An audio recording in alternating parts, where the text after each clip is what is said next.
Congratulations at nakapanganak ng triplets ang kambing mo. Ang cute nilang tingnan at aliw na aliw ka sa kanila.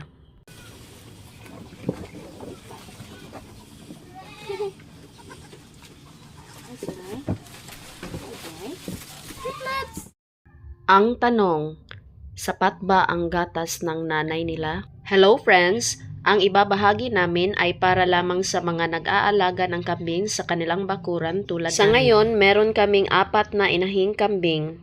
3 doon ang may tigdadalawang anak at isa naman ang may triplets. Noong umpisa, pag triplets ang anak ng mga kambing, hindi na kami nagbibigay ng foster milk. At hinayaan lang namin sila na sa nanay lang nila makadepende sa gatas. Ang resulta, nababansot ang anak o di kaya'y namamatay dahil sa kulang na nutrisyon. Kaya ngayon, kapag may triplets kaming mga kambing, magbibigay na talaga kami ng foster milk.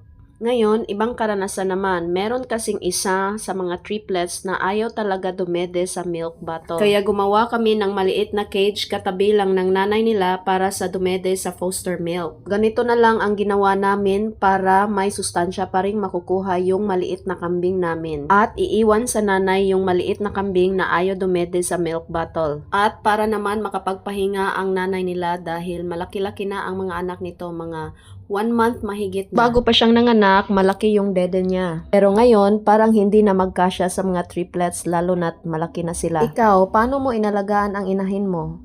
Comment mo dyan sa baba. Oops! Teka lang. Friends, baka gusto nyo mag-follow sa Facebook page namin. Salamat! Kung papipiliin ka, ano ang mas gusto mong anak sa iyong kambing? Triplets o 2 lang? Share mo naman. At eto na at tatapos na ang cage. Nalipat na natin ang 2 kambing na pwedeng dumede sa foster milk.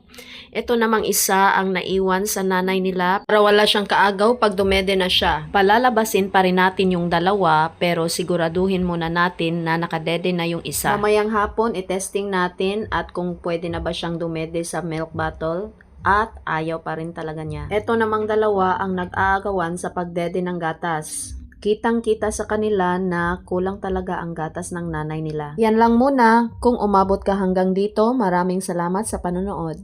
Bye!